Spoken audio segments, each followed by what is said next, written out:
Olá, caríssimos, eu sou Carlos A. Júnior e sejam bem-vindos ao projeto Um Quarto de Oração, na nossa catequese destrinchada.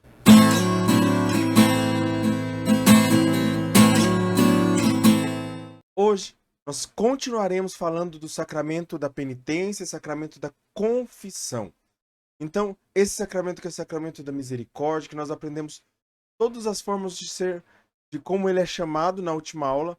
Hoje, nós iremos aprender três, mais três coisas sobre o sacramento.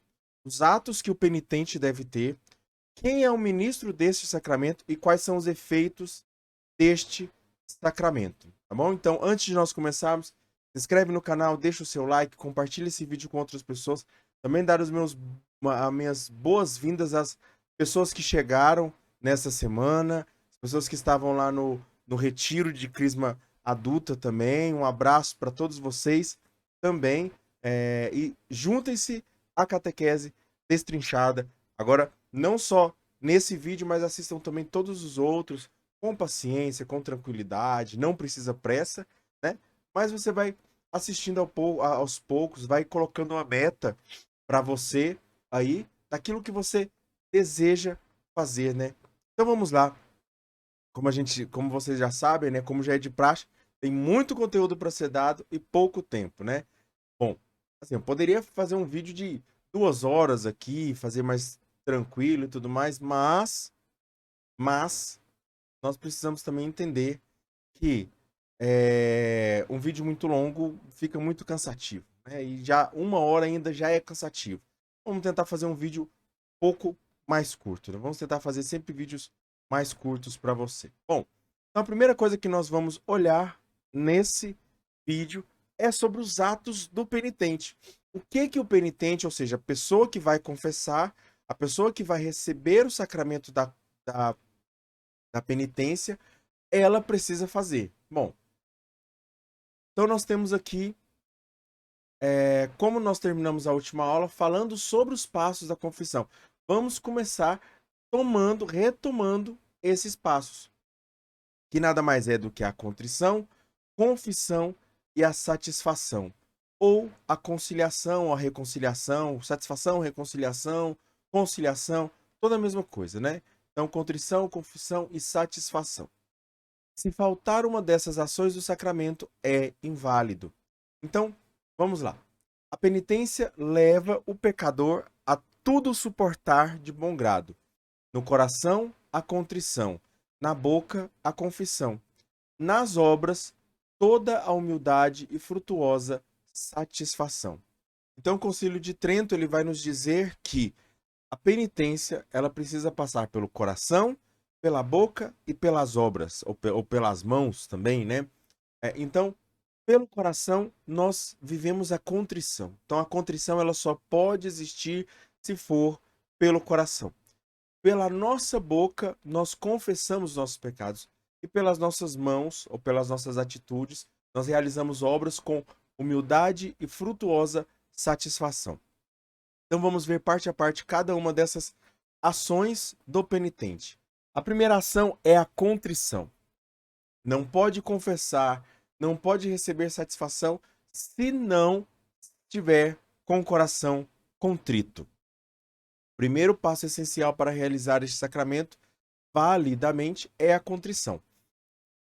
E o que é a contrição? É uma dor da alma, é uma detestação do pecado cometido e um propósito de não mais pecar no futuro. Então, essa dor que o penitente sente, então é como se você sentisse uma dor por ter ofendido a Deus.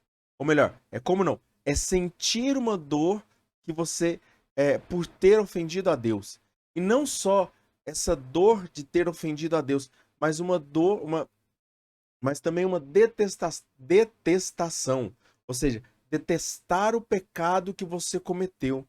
E não somente isso, é você dizer, você propor algo, propor para que você não peque mais. Ah, mas eu posso pecar futuramente? Pode acontecer que eu peque futuramente? Pode. Mas no ato da confissão, no ato do sacramento da penitência, você deve estar com o coração, com o desejo de não pecar futuramente, certo? Também existe a contrição perfeita e imperfeita, certo? Nós vamos ver a contrição imperfeita primeiro, depois a imperfeita. A contrição perfeita é a que procede do amor de Deus. É dom de Deus que dá à pessoa poder amá-lo sobre todas as coisas. Então, Deus infunde em nós, Deus coloca em nós um amor a Ele tão grande, tão elevado, capaz de nós amarmos a Ele. Esse amor, essa infusão do amor de Deus em nós, né, que Ele coloca em nós, nós chamamos de contrição perfeita. Por quê? Porque o fruto da contrição perfeita é o amor a Deus. Então, a pessoa não se confessa por medo do inferno, mas ela se confessa por amor a Deus. Ela não se confessa por medo do que pode acontecer à alma dela, mas ela se confessa com medo de não amar a Deus, ou melhor, não com medo, né? Não é um medo que não é um medo que movimenta, que motiva a confissão, mas é o amor. Então, na contrição perfeita, o amor move a confissão, move até a confissão. Também é chamada de contrição de caridade, ou seja, contrição do amor. Ela perdoa os pecados veniais. Então, só pela contrição perfeita, a pessoa já recebe perdão dos pecados veniais, ou seja, nos pecados veniais a gente já viu que a gente não precisa ir até a confissão, né, até o padre, né? Então, aos pecados veniais e aos pecados mortais, ela perdoa caso tenha o propósito firme de recorrer rapidamente à confissão. Ou seja, a pessoa ela teve uma contrição perfeita, mas aí só tem um problema aqui. Só tem um problema. Não existe um equipamento ou um questionário que vá responder, que vá dar certeza que a pessoa passou por uma contrição perfeita, certo? Então não existe um como descobrir. Então a pessoa não pode ficar, ah não, eu tive uma contrição perfeita, então nem preciso ir confessar. Não, a contrição perfeita, ela existe mediante ao propósito firme de recorrer à confissão, de recorrer à confissão sacramental, certo? Aqui quando a gente fala de confissão, a gente fala de confissão sacramental, ou seja, não é o chegar no Santíssimo, chegar no momento de oração pessoal e confessar o meu pecado. Isso é confissão, mas não é uma confissão sacramental. Aqui nós estamos falando da confissão sacramental. Então, se nós vimos a contrição perfeita, é porque existe uma contrição imperfeita. A contrição perfeita é chamada também de atrição, que é também um dom de Deus e impulso do Espírito Santo. Ou seja, não só a contrição perfeita, mas a contrição imperfeita também é dom de Deus. Só que ela começa de duas formas. Ela pode começar de duas formas. Quando o penitente, quando a pessoa, o pecador, percebe a feiura, ou seja, o horror que o pecado é e causa na vida do penitente, na vida no ser humano em geral, né? Então, é o horror, aquela coisa assim, do mesmo jeito que quando você vê um pôr do sol, você vê uma flor, você vê uma árvore bonita, um ipê, alguma coisa assim, você se sente atraído pelaquela beleza, e da mesma forma como você se sente quando você vê algo feio, algo horrível, você se sente enojado, você se sente afastado daquilo. Da mesma forma, é esse afastamento que nós nos sentimos do pecado quando nós vemos a feiura deste pecado. E essa palavra mesmo que precisa ser usada, essa feiura, esse horror, essa as querer, a, a, agora eu perdi a palavra aqui, enfim. É, é, esse é o pecado, ver que o pecado é asqueroso. Era a palavra que eu queria falar, mas enfim. Ao temer a condenação eterna ou outras penas de que o pecador está ameaçado. Ou seja, é pelo medo, é pelo medo. Então a contrição imperfeita, ela é movida ou pelo horror ao pecado ou pelo medo dos frutos do pecado, também chamada de contrição de temor. Não é contrição de caridade, a contrição de caridade é a perfeita. Contrição imperfeita é a contrição do temor, certo? Só que não entenda que a confissão a confissão, quando ela acontece por meio da contrição imperfeita, ela é inválida. Não, ela é válida também, tá bom? Ela é válida também. Quando há confissão, não tem problema se foi contrição perfeita ou imperfeita, certo? Todas Deus perdoa e todas religam o ser humano a Deus. Mesmo sendo imperfeita, tem seu valor. Uma pessoa que caminha mancando para o céu vai mais devagar, mas pelo menos está indo para o céu. Então, na contrição imperfeita, dá-se o início à evolução interior. Uma dica para vocês, então, é, por exemplo, quando eu perceber o pecado em mim, e perceber o horror ao pecado, e perceber também esse temor das coisas, do fruto do pecado, o que que eu faço? O que que eu, Carlos, faço? Eu rezo, peço o Espírito Santo a ação dele na minha vida para que me dê uma contrição perfeita, para que eu não confesse pelas minhas pelo horror ao pecado ou pelo medo, mas que eu confesse pelo amor que eu devo ter a Deus. A contrição imperfeita, ela também leva ao sacramento, à confissão sacramental. Não perdoa os pecados veniais por si mesmo, muito menos mortais, né? Muito menos mortais. Então não perdoa pecados veniais. A pessoa precisa confessar os pecados veniais, os pecados mortais, e pelo menos uma missa participar de uma missa inteira para que seja perdoados os pecados veniais, certo? Agora vamos ver o exame de consciência. Bom, o que é exame de consciência? Primeiro a gente precisa entender que é conveniente fazer esse exame de consciência para se preparar para a confissão. Ou seja, eu preciso observar a minha vida. Tal dia eu fiz isso e isso, tal dia eu fiz isso. Só que assim, isso é muito pouco. Então o que que a gente pode fazer? A igreja, os santos, eles nos convidam, eles nos estimulam a fazer um exame de consciência sempre ao dormir. Antes de dormir, na minha oração noturna, na minha oração de entrega do meu dia, eu também fazer um exame de consciência do dia. Ou seja, esse dia, hoje, eu fiz isso e isso aqui.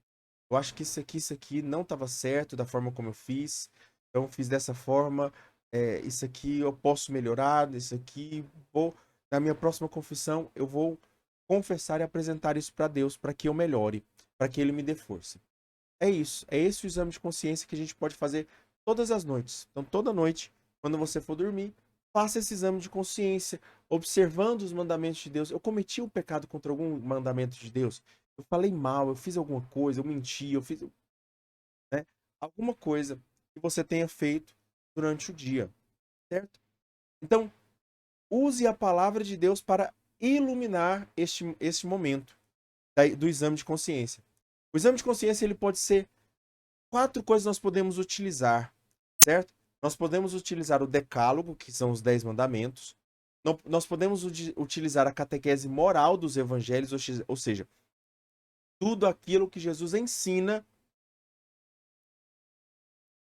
sobre, nos evangelhos. Tudo aquilo que Jesus ensina. Tudo aquilo que Jesus ensina de forma moral, ou seja, falando do casamento, da, das parábolas, de tudo mais. E também o Sermão da Montanha, que é muito importante também para observarmos. Eu fui paciente, porque a palavra de Deus fala que os puros verão a Deus. Eu fui puro nos meus pensamentos, nas minhas ações, nas minhas atitudes. Então, observar o Sermão da Montanha também. E os ensinamentos apostólicos. Não só ensinamentos da Bíblia, mas também ensinamentos de toda a Igreja Católica. De toda a Igreja, de todos os bispos da Igreja. Você pode procurar roteiros. Aí que eu coloquei que você pode procurar roteiros de exames de consciência. São facilmente encontrados na internet ou nas paróquias com atendimento constante de confissão. Onde tem paróquia atendendo, provavelmente tem um exame de consciência, um exame de consciência à disposição para você fazer o seu ali. Na internet também você encontra, e também é bom que você encontre um que seja referente à sua condição de vida. Por exemplo, tem exame de consciência que é para crianças, tem exame de consciência que é para jovens, tem exame de consciência que é para adultos, tem exame de consciência que é para casados, tem exame de consciência que é para solteiros. Então, todos esses, cada um vai conforme cabe na sua vida. Agora vamos para a segunda parte, que é a confissão dos pecados, certo? O segundo passo, então, depois da contrição, é a confissão dos pecados. O segundo passo essencial para realizar esse sacramento validamente é a confissão dos pecados. O que é confissão? Confissão é a acusação dos pecados. Então é quando eu acuso os meus pecados. Isso aqui eu fiz. Isso aqui que eu fiz é errado. Entende? Eu estou acusando, eu estou apontando para o meu pecado e dizendo: isto é errado. Isto é errado. É encarar de frente os próprios pecados, ou seja, é não ter medo, né? É não ter esse medo de dizer assim, não, eu vou. O pecado não é tão feio assim, não. Isso que eu fiz não é tão errado, não, tá? Isso é muito grave. Não podemos ser assim. Então, a gente não pode ficar de lado do pecado, né? A gente pode ficar de lado. A gente tem que ficar de frente, bater de frente com os nossos próprios pecados. Assumir a responsabilidade. Aquela pessoa que vai confessar e vai dizer assim: ah, não, eu vou isso aqui eu cometi, mas foi culpa do outro. Se o outro não tivesse falado aquilo, eu não tinha dado um soco na cara dele. Não. Isso é basicamente você não assumir as suas responsabilidades, responsabilidade dos seus atos. Então você não, o outro não é responsável pelos seus atos. Abrir-se de novo a Deus e a igreja. Não só a Deus, mas também a igreja. Ou seja, é esse abrir-se, é esse abrir-se à igreja, é esse abrir-se a Deus. Ou seja, estar disposto a fazer o que Deus e a igreja dizem. Também tornar possível um futuro diferente. Ou seja, fazer com que a minha vida, fazer com que o meu futuro seja diferente. Daqui para frente não vai existir mais esse pecado. É preciso ter é, essa, esse propósito de ter um futuro diferente. Como deve ser então a confissão? Bom, primeira coisa, nós devemos examinar, fazer um exame, né? Esse examinar os pensamentos, os atos, as palavras e as omissões, ou seja, o papo, né? Examinar pensamentos, atos, palavras e omissões, certo? Também, depois de examinar pensamentos, atos, palavras e omissões, nós vamos enumerar, ou seja, todos os pecados mortais de que se lembra ou tenha consciência. E aqui, enumerar é que, em alguns casos, você vai falar a quantidade de vezes que você pecou, tá bom?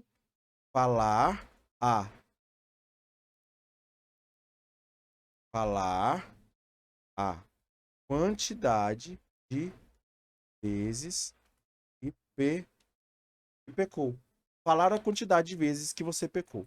Também expor. Você deve expor, examinar, enumerar e expor. Deve ser exposto todos os pecados mortais de que se lembra. E exposto a quem? Exposto ao padre. Exposto ao padre que pode receber confissão. Certo? Quando aí o concílio de Trento vai dizer o seguinte: quando os fiéis se esforçam por confessar todos os pecados de que se lembram, não se pode duvidar de que os apresentam todos ao perdão da misericórdia divina. Se procedem de modo diverso, ou seja, diferente, e conscientemente ocultam alguns, esses não apresentam à bondade divina nada que ela possa perdoar por intermédio do sacerdote. Por quê? Se o doente tem vergonha de descobrir a sua ferida ao médico, ou seja, se tem uma ferida aqui no meu peito que a camisa tá cobrindo. Se eu vou no médico e falo assim, não, essa ferida aqui eu não vou mostrar para o médico porque eu tenho vergonha dela, porque essa aqui eu tenho certeza que ele não vai curar, né? É o que nós fazemos quando nós escondemos nossos pecados. Não, eu não vou falar esse pecado aqui não, porque esse pecado Deus não vai perdoar.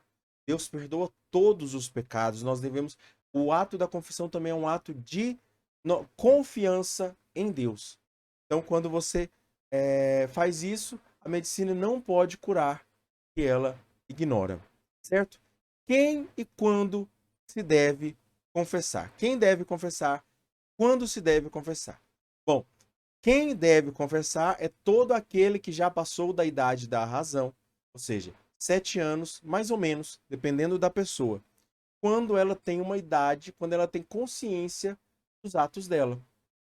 Quando ela começa a assumir responsabilidades, quando ela consegue fazer consciência do que ela fez, que é certo, que é errado, ela não precisa de outra pessoa para isso, mas que algumas coisas ela já vai tendo consciência de que aquilo é errado, que aquilo é certo. Uma vez ao ano é o mínimo o que a igreja pede. E também quem cometeu o pecado mortal. Por quê? Porque senão a pessoa vai para o inferno. E Deus não quer perder nenhuma alma. Nenhuma alma que está no inferno, Deus quis perder. Deus desistiu dessa pessoa. Não, a pessoa que desistiu dela. Não deve comungar quem esteja em pecado assim, pecado mortal. Não deve comungar quem esteja em pecado mortal. Mesmo que tenha uma grande contrição. A pessoa chorou horrores, horrores, horrores, horrores, horrores. Ah, não, aí já que ela chorou antes da missa, horrores, ela pode. Agora eu posso comungar porque eu chorei. Não, não pode. Não existe isso. Tá bom? E sobre confessar pecados veniais, o que a igreja vai dizer sobre confessar pecados veniais? Não é necessário, mas é recomendável. Então a igreja ela não vê necessidade. Por quê? Porque os pecados mortais, os pecados veniais, eles já são perdoados. Já os pecados veniais são perdoados automaticamente quando você confessa um pecado mortal. Mas existem pessoas, né? E esse é o critério da santidade, é que ela vai confessando todos os pecados mortais. De repente ela para de. Ela, de repente não, né? Com a força do Espírito Santo e com a sua ação, ela vai deixando de cometer pecados mortais e ela não comete mais. Mas ela vê ainda apegos na vida dela, situações que ela ainda está apegada. Então ela confessa isso para não voltar à lama. Para não voltar à lama. É aquela coisa. Tá andando rastejando. Ou tá andando mancando. Então eu vou lá, confesso, para que eu volte a andar direito. Para que eu volte a andar direito. A confissão regular dos pecados veniais ajuda-nos a 5 coisas. Formar a nossa consciência, ou seja, se eu tenho horror ao pecado venial, muito mais eu vou ter horror ao pecado mortal. Também nos ajuda a lutar contra as más inclinações, ou seja, aquilo que vai me levando, né? Eu vou usando, igual eu falei da outra aula, esse contrapeso. Eu vou colocando o contrapeso e dizendo, olha, as más inclinações me puxam para um lado, eu quero ir para o outro. Deixarmos-nos curar por Cristo. É aquele que vai apresentando, Senhor, tá vendo essa feridinha aqui no meu dedo aqui? Ó, isso aqui não causou a morte. Isso aqui não causou a morte. Mas isso aqui pode virar pode inflamar, pode infeccionar. Então, cuida disso para mim. Até nesses detalhes. Deus é misericórdia, Deus é amor. Deus quer curar todos os pecados e não entra no céu quem não for curado de todas as feridas. Todas as feridas, inclusive feridas veniais. Progredir na vida do espírito, na vida espiritual. Então, a pessoa que confessa os pecados veniais, ela progride na vida espiritual. Também nos ensina a ser misericordiosos com o Pai. Então, aquelas pequenas faltas também que os outros cometem com a gente fala assim: quer saber? Tá perdoado, sem problema, não, esquece. Vamos para lá, vamos para frente, certo? Então, vamos avaliar trecho a trecho o que Santo Agostinho disse sobre a confissão. Santo Agostinho vai dizer assim, eu dividi aqui, mas essa é uma frase só. certo? De Santo Agostinho. É um texto só de Santo Agostinho. Aquele que confessa os seus pecados e os acusa já está de acordo com Deus. Então, confessou os pecados, acusou os pecados, já está de acordo com Deus. Deus acusa os teus pecados se tu também os acusas. Juntas-te a Deus. Então, Deus acusa os pecados. Se você acusa também, você se colocou do lado de Deus, certo? O homem que não acusa os pecados, ele coloca, e Deus acusa os pecados dele, ele se coloca contra Deus, do lado oposto de Deus. O homem e o pecador são, por assim dizer, duas realidades distintas. Quando ouves falar do homem, foi Deus que o criou. Quando ouves falar do pecador, foi o próprio homem quem o fez. Olha que fantástico que Santo Agostinho vai dizer. Existem em nós duas realidades, o homem e o pecador. O pecador foi criado pelo homem, o homem foi criado por Deus, certo? Destrói o que fizestes para que Deus salve o que fez. Ou seja, você destrói o pecador para Deus salvar o homem. Você destrói o que você fez para Deus salvar aquilo que ele fez em você. Ou seja, o que ele fez, que é você. Quando começas a detestar o que fizestes, é então que começam as tuas boas obras, porque acusas as tuas obras más. Então, detestar é acusar as obras más. O princípio das obras boas é a confissão das más. Primeira coisa que eu preciso fazer é confessar as obras más. Praticastes a verdade, vens a luz. E por fim, agora nós vamos olhar a última parte do do passo do penitente. O que o penitente deve fazer? Terceiro passo é a satisfação. O que é satisfação? É reparar o dano cometido ou prejuízo dado. Padre, eu roubei R$ 10 da minha mãe. Então você vai lá e devolve, fala para sua mãe, devolve os R$ 10. Ou faz alguma coisa para pagar esses R$ 10. É também remediar as desordens causadas em si e com Deus. Ou seja, você cometeu um pecado, você cometeu uma. Você machucou alguém, machucou a Deus. Não, não machucou a Deus, mas você desonrou a Deus com o seu pecado. E desonrou a si mesmo também, a própria criação. Você maculou a criação, que foi você, que é você. Então você vai remediar. Também recuperar a saúde espiritual perfeita. Ou seja, aquela pessoa que ela tá andando, já tá de pé, tá viva, ela tá viva, tá andando, né? Mas ela ainda percebe que existem algumas coisas, o estômago ainda não tá bem, né? Então por quê? Porque foi consequência do pecado que eu cometi. E não tem a ver com perdão, tem a ver com uma pena, com uma consequência do pecado. Fazer penitência e expiar os pecados, ou seja, eu fazer alguma coisa, eu ter uma atitude que eu vá pagar essa atitude. É uma pena, uma penitência, certo? E o que é penitência? É uma ação imposta pelo confessor, é uma ação que corresponde à gravidade e natureza dos pecados cometidos, e é uma ajuda para nos configurar com Cristo. Vamos olhar item por item primeiro. Então, quem é que dá a penitência? O confessor. O confessor ele vai levar em conta a situação pessoal do penitente. Então, se ele vê que o penitente, igual por exemplo, na minha última confissão, o padre pediu para rezar um terço. Ele pediu para rezar o terço do dia, colocar a intenção em agradecimento e louvor à Virgem Maria, né? Porque eu confessei no dia de sábado. E procurar o seu bem espiritual. Ou seja, às vezes ele fala assim: olha, a sua penitência vai ser fazer um bem, por exemplo, aquele exemplo que eu falei da que eu falei do roubo lá, dos R$ 10. Né? Então, fazer um bem para sua mãe, devolver um bem para sua mãe. Olha, mãe, eu roubei esses R$ 10 aqui, eu peguei esses R$ 10, não devia ter pegado sem falar com a senhora e tudo mais, tal, mas eu quero fazer um agrado para a senhora. Eu quero trazer um cafezinho, trouxe um cafezinho aqui para a senhora e tudo mais. É fazer um bem espiritual, certo?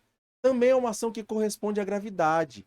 Ou seja, não necessariamente vai ser por exemplo, um pecado grande vai ser uma penitência grande. Um pecado pequeno pode ser a mesma penitência de um pecado grande, né? Duas pessoas podem confessar.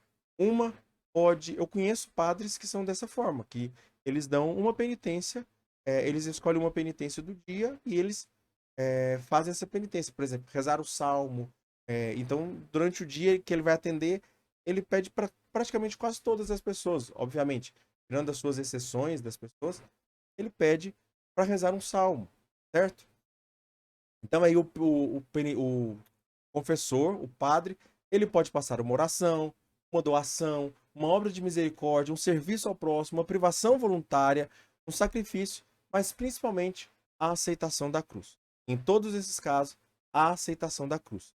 Ele pode fazer você rezar uma oração, você fazer uma doação, uma obra de misericórdia, um serviço ao próximo, uma privação voluntária, ou seja, fica uma semana sem tal coisa. Pode ser também um sacrifício também, mas principalmente a aceitação da cruz. E é uma ajuda a nos configurar a Cristo. Cristo expiou nossos pecados e devemos imitá-lo.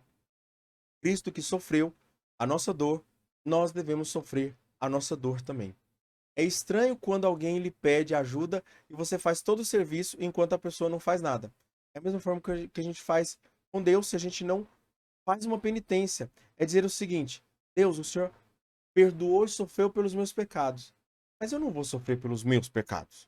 É um absurdo, né? É que nem fala assim: me ajuda a carregar esse armário aqui. Aí Jesus está lá ajudando você a carregar a sua cruz e você tá na cadeirinha lá, da sombra e água fresca, tomando água de coco. Faz sentido isso. Não faz sentido isso. Então, por isso a penitência. O Concílio de Trento vai dizer o seguinte: mas esta satisfação que realizamos pelos nossos pecados não é possível senão por Jesus Cristo. Nós que, por nós próprios, nada podemos, com a ajuda daquele que nos conforta, podemos tudo. Ou seja, com a ajuda de Deus, nós podemos tudo. Com a ajuda de Cristo, nós podemos tudo. Assim, o homem não tem nada de que se gloriar. Toda a nossa glória está em Cristo, em que nós satisfazemos, produzindo dignos frutos de penitência, os quais vão aurir nele toda a sua força. Por ele são oferecidos ao Pai e graças a ele são aceites do Pai, são aceites pelo Pai. Certo? Então finalizamos todos os atos do penitente: contrição, confissão e satisfação. Agora vamos para a segunda e terceira parte do vídeo de hoje. Quem é o celebrante? Quem é o ministro deste sacramento? Tchan, tchan, tchan, tchan. Quem que será que é, hein? Não, Cristo é o primeiro ministro deste sacramento. Ah, você achou que era o padre, né? Antes de eu abrir aqui, você achou que era o padre, né? Não. Cristo é o primeiro ministro. Cristo é sempre o ministro de todos os sacramentos. Cristo designou os apóstolos a ministrá-los. Aí sim, depois de Cristo, quem pode perdoar? Só em Cristo pode se perdoar. Quem pode perdoar? Os apóstolos, em primeiro lugar. E os seus sucessores, no caso, os bispos.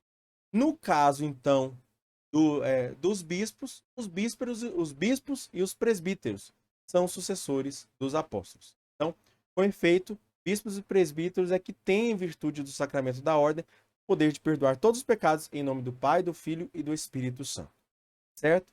Bispos e presbíteros que podem perdoar. Então, eles são detentores do poder da reconciliação.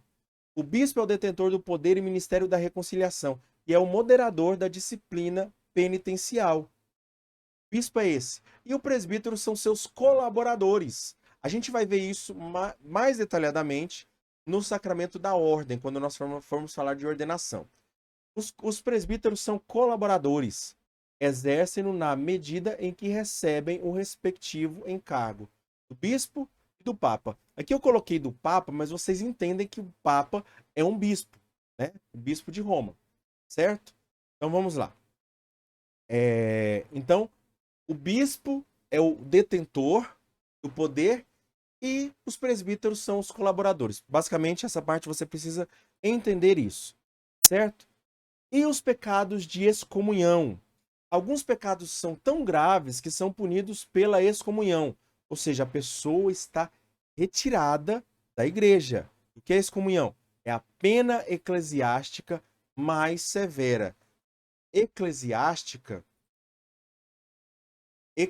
se refere à igreja, certo? Então, o livro de Eclesiásticos, o livro de Eclesiastes é derivado à igreja nascente daquele momento. Impede a recepção dos sacramentos, ou seja, uma pessoa excomungada não pode receber nenhum sacramento. Impede o exercício de certos atos eclesiásticos. Ou seja, existem coisas na igreja que o excomungado não pode fazer. Não pode fazer, certo? A gente não vai entrar nesse âmbito aqui, depois a gente pode falar mais futuramente, com mais tranquilidade. Impede o exercício de certos atos eclesiásticos. Eu já falei isso aqui, né? Sua absolvição só pode ser dada pelo Papa. Então, assim, o Papa ele pode dar a absolvição de qualquer excomungado do mundo. Do mundo. O bispo do local, ou seja, se o cara é excomungado lá na Bahia, ou se o cara é excomungado lá na África, o bispo de Goiânia, o bispo da Arquidiocese de Goiânia, o bispo da Arquidiocese de Anápolis, o bispo da Arquidiocese de Taboão da Serra, não pode absolver ele. Tem que ser o bispo daquela região onde ele está, daquela região onde ele cometeu o pecado, onde ele. Na verdade, não é nenhum pecado, né? É uma heresia que a pessoa comete. A exceção, em caso de perigo de morte, qualquer sacerdote. Aliás, também aqui, ó, desculpa, eu não falei aqui também aqui, ó. Também sacerdotes autorizados pelo bispo. Ou seja, às vezes o bispo não pode ir. Às vezes o bispo não pode ir atender a confissão daquela pessoa. Mas, e também a excomunhão também é pela confissão, certo? Ou pelo Papa, ou pelo bispo do local, ou pelo sacerdote autorizado pelo bispo do local, ou autorizado pelo Papa, obviamente, né? Mas também em caso de morte, qualquer sacerdote, mesmo que careça da faculdade de ouvir confissões, pode absolver de qualquer pecado e de toda a excomunhão. Então, às vezes, a pessoa está lá morrendo, o excomungado está morrendo, ele excomungado mesmo, a palavra é essa mesmo. E ele está lá, e ele tem um lapso de voltar atrás e pede um sacerdote. Qualquer sacerdote pode atender a confissão dele, certo? Vamos lá, continuando então. Qual é o dever do sacerdote na confissão? O sacerdote é instrumento do amor misericordioso de Deus para com o pecador. Então, aquele sacerdote que, quando você vai confessar, você sai de lá pior, você sai de lá, se sente odiado por Deus, é extremamente errado, né? É extremamente errado. Então, deve-se evitar, deve-se tomar cuidado, os padres, com isso, né? Você deve ser o rosto da misericórdia e do amor de Deus neste momento. Deveres do sacerdote referente à confissão. O que o sacerdote deve fazer? Exortar os fiéis a se aproximarem de Deus e mostrar-se disponíveis. Então tem sacerdote que às vezes não vai se demonstrar disponível. Está errado isso. Está errado isso. E também exortar os fiéis a se aproximarem da confissão. Aí o padre fala assim: não, não precisa confessar, não. Está errado isso. O padre tem que estar disposto a atender a confissão do fiel. E não somente isso, não somente estar disposto, mas também a incentivar o fiel a ir até a confissão. Deve também ser um bom pastor que procura a ovelha perdida, deve ser o bom samaritano que cura as feridas, deve ser o pai que espera pelo filho pródigo e que acolhe no regresso. O sacerdote, deve ser o justo juiz que não faz acepção de pessoas e cujo juízo é, ao mesmo tempo, justo e misericordioso. E por fim, nós temos também o que ele deve fazer? Ser servidor do perdão de Deus, não seu dono. Ele não é dono do perdão de Deus. Ele deve se unir à intenção e à caridade de Cristo. Ou seja, Cristo que quis perdoar e veio para perdoar os nossos pecados. Ter um conhecimento comprovado do comportamento cristão. Ou seja, entender o que é o comportamento do cristão. O que os cristãos estão fazendo. Entende? O que os cristãos estão fazendo? Ter experiência das coisas humanas. Ou seja, não pode ser uma pessoa alienada, o padre não pode ser uma pessoa alienada, distante da realidade, né? Deve também amar a verdade, deve também ser fiel ao magistério da igreja, ou seja, estar unido à Igreja Católica. Deve também conduzir o penitente com paciência para a cura e maturidade, como muitas vezes o meu confessor já fez, com paciência, dizendo: não tenta melhorar 1000%, tenta melhorar 1%. É paciência. E também rezar e fazer penitência por ele. Olha que interessante, olha que massa isso. Isso você não sabia, né? No ato da confissão, o confessor, ele também deve rezar por você. Na minha última confissão, o sacerdote ele fez isso. Ele falou assim: olha, eu vou estender minhas mãos para você, rezar por você e unir a minha oração à sua. E também as penitências do sacerdote, elas se unem às nossas penitências. Ele se sacrifica por nós. E existe também o sigilo sacramental. O que é o sigilo sacramental? Sigilo sacramental é onde o sacerdote deve guardar segredo absoluto sobre todos os pecados que o penitente lhe confessou, sob penas severíssimas. Severíssimas. Severas. Então, vamos lá. Todos os pecados, até mesmo os veniais, certo?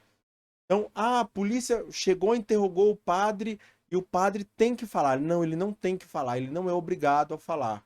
Ah, eles vão prender o padre, então que prendam o padre, mas o padre não é obrigado a falar. Sigilo sacramental é inviolável ao confessor. E é absolutamente ilícito ao confessor trair o penitente. Trair o penitente. Por quê? Porque no ato da confissão, Jesus esqueceu os pecados. Então Jesus não condena mais. Não, mas a pessoa ela tem que pagar pelos pecados dela. Então, que ela fale o que ela cometeu, que ela confesse às autoridades o que ela cometeu. Mas o sacerdote não pode falar. Também não pode ser visto dos conhecimentos que a confissão lhe proporciona sobre a vida dos penitentes. Então, por exemplo, casos que já aconteceram, né? A mulher ia lá, confessava, dizia que estava interessada em outra pessoa que não fosse o marido dela. O padre foi lá, investiu na mulher e ficou com ela. E aí?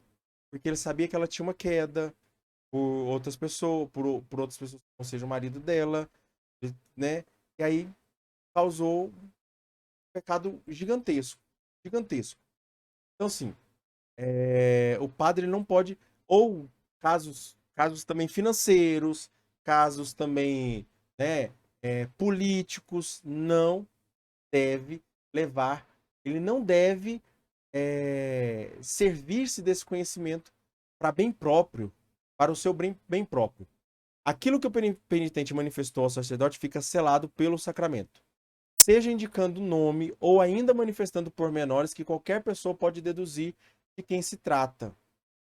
Então, por exemplo, a pessoa vai, às vezes ela não o sacerdote, às vezes ele não vai falar o nome, mas ele vai dizer assim: não, uma pessoa muito influente, sabe aquele quando os famosos vão fazer, aí eles não querem falar o nome, eles falam assim: ah, o careca, né? Todo mundo sabe quem é o careca da atualidade, né?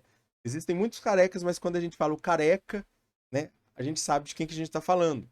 E aí a pessoa vai lá e o sacerdote ele vai lá e fala de uma característica da pessoa, de uma situação que outras pessoas podem saber, certo? Caso, por exemplo, o que já aconteceu, né? Uma pessoa, um padre novo chegou na cidade e atendeu a primeira confissão da pessoa. Muito tempo depois, né? Aliás, aí o padre foi conversando com algumas pessoas ali e disse assim: nossa, eu achei que essa cidade ia ser realmente difícil, porque a minha primeira confissão foi com uma pessoa. Isso aconteceu, viu, gente? A minha primeira confissão foi com uma pessoa que disse que abortou, cometeu um pecado do aborto. E aí passou-se esses 10 anos, o padre ficou lá, e quando o padre estava indo embora, estava saindo da igreja, né, se despedindo dos fiéis, aí vem a senhora, uma mulher, vira, fala assim: Eu tô muito feliz com o padre aqui, porque infelizmente o padre vai ter que ir embora, a gente vai despedir dele, mas eu tive a graça, a alegria de ser a primeira pessoa a confessar com ele. Se as pessoas que ouviram o padre fizeram a ligação, vão saber que o pecado daquela pessoa. Ou seja, o padre, ainda que inconsciente, ainda que indiretamente, ele expôs o pecado dessa pessoa. E ele rompeu o sigilo sacramental. Certo? Vamos lá agora à última parte do sacramento.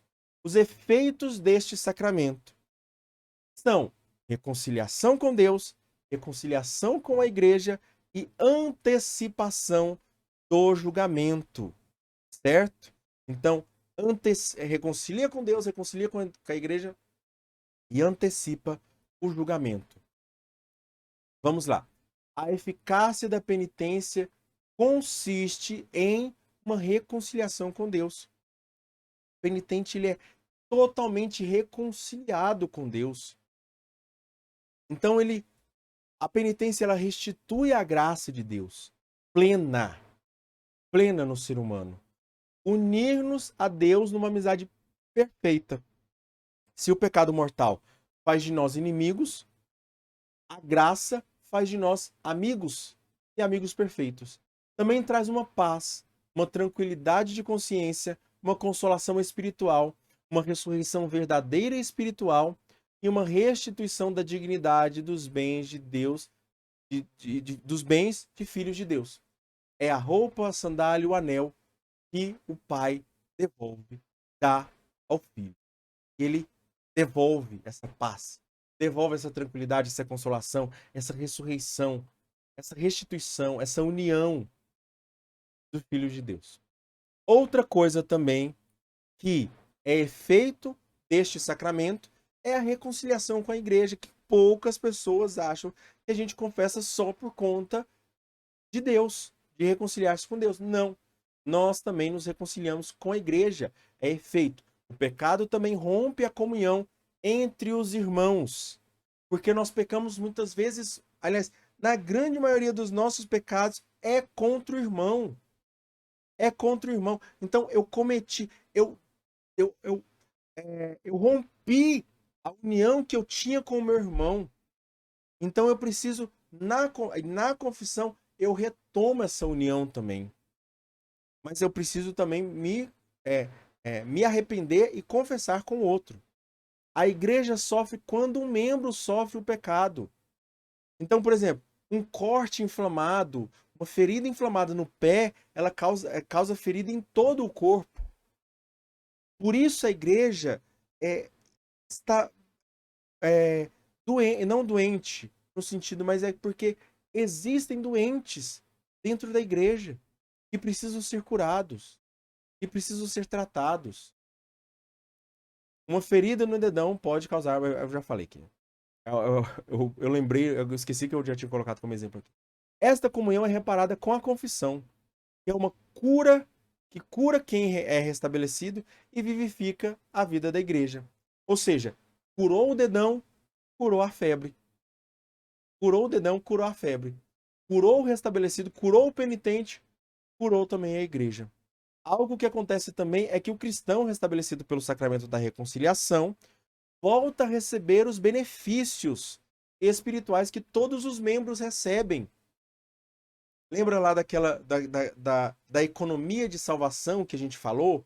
Essa economia de salvação é dizer assim, ó, a senhorinha lá de Jerusalém, lá de Inhumas, lá de Goianésia, que fez penitência. Essa penitência é uma graça. Existe uma graça que veio por causa dessa penitência, por causa dessa situação. Não penitência aqui no sacramento, mas ela ficou sem comer carne, ela fez isso. Alguma coisa. Ela fez um bem. Ela conseguiu um bem espiritual. Esse bem espiritual não vai só para ela, mas é um bem espiritual que vai para toda a igreja. Então você recebe esse bem. Entendeu? É uma riqueza que é comum. Essa economia, ela é comum. Esse tesouro da igreja, ele é comum a todas as pessoas. Uma pessoa que recebe, todas as pessoas que recebem. seja os membros da terra ou seja os membros do céu também. Então, as graças que Santo Agostinho, Santo Tomás de Aquino, Santa Teresinha receberam, os que estão em estado de graça, unidos à igreja, estão unidos também a esses santos. Automaticamente eles recebem também as mesmas graças que estes santos recebem. E também é uma antecipação do julgamento para nós finalizarmos. Deus irá nos julgar. Só que nesse sacramento, a gente fala assim, peraí, antes de Deus me julgar, eu me julgo. Eu me julgo. Dizem, né, a gente fala que o sacramento da confissão é o único julgamento, ou seja, é o único júri onde o réu se acusa, diz, eu pequei. E o juiz diz, então você está perdoado. Porque nos julgamentos é o contrário, né? Nos julgamentos é o contrário. Nós dizemos, eu pequei. Aí a pessoa fala, eu errei, eu fui lá e matei mesmo, eu fui lá e roubei mesmo. Aí a pessoa, o juiz fala assim, não, então se você está assumindo, você vai ser preso. Não, na confissão é o contrário. Na confissão você diz, Deus fala assim, então agora você está solto. Aquele que se prende, que se guarda, que não confessa, esse ainda continua preso. Neste sacramento, então, antecipamos o julgamento. A soma da misericórdia divina com a nossa própria acusação nos livra da condenação eterna.